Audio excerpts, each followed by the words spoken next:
pertolongan pertama seperti memberikan balutan jika terdapat luka, pemindaian jika terdapatnya fraktur, resusitasi jantung paru, serta pengontrolan perdarahan. Nah, yang kedua itu ada basic emergency medical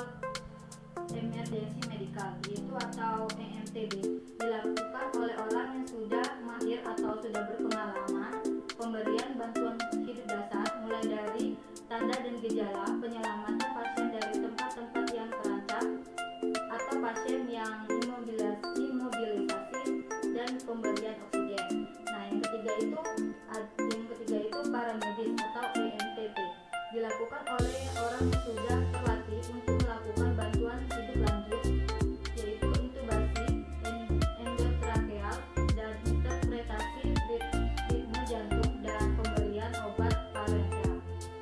Nah, yang kedua itu ada fase rumah sakit, yaitu dilakukan perencanaan sebelum pasien datang. Terdapat ruangan khusus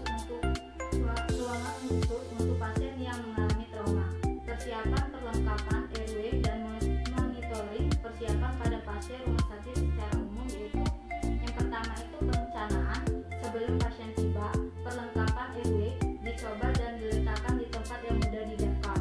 Nah, yang selanjutnya itu cairan kristoid yang telah dihangatkan diletakkan pada tempat yang mudah terjangkau dan pemberitahuan kepada tenaga laboratorium dan radiologi jika sewaktu-waktu dibutuhkan.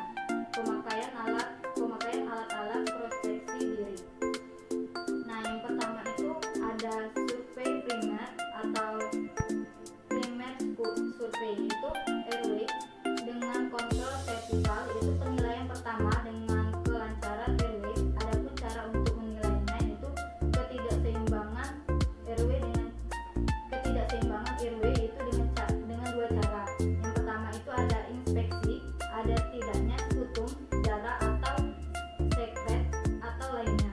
Yang kedua itu ada listen, yaitu didengarkan, yaitu atau ada bunyi gurgling yang disebabkan oleh cairan, ada tidaknya suara snoring atau ngorok.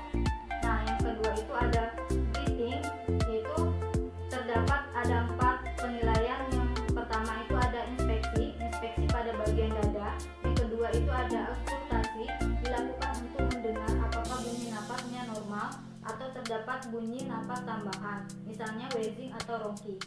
Nah, yang ketiga itu palpasi, untuk menilai adanya fraktur di daerah dada, itu atau pipe chest, yaitu dengan krevitasi atau udara subkutis.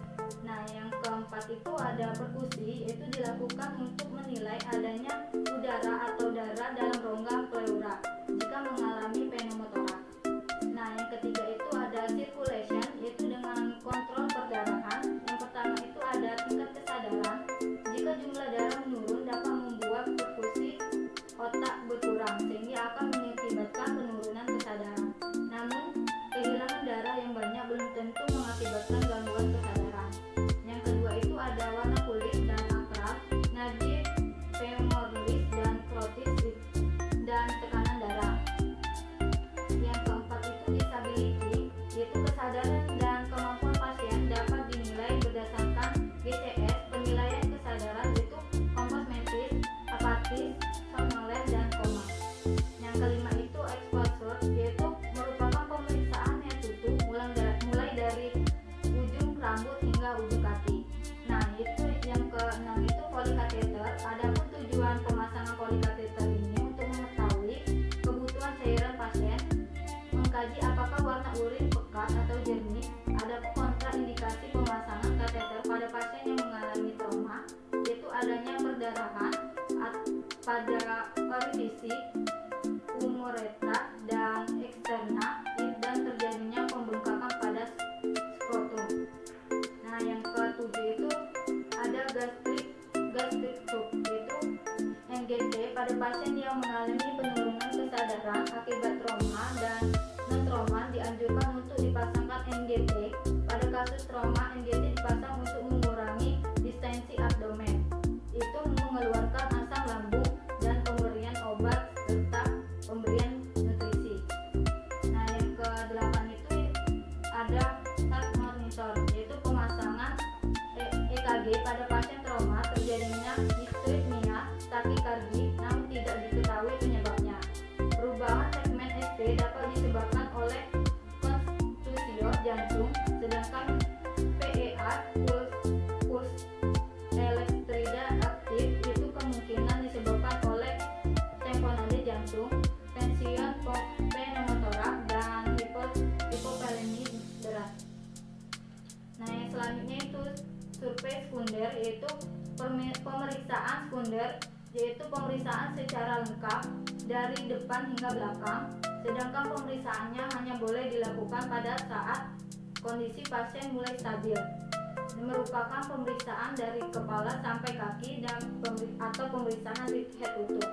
Yang pertama itu ada anamnesis, dilakukan harus ya.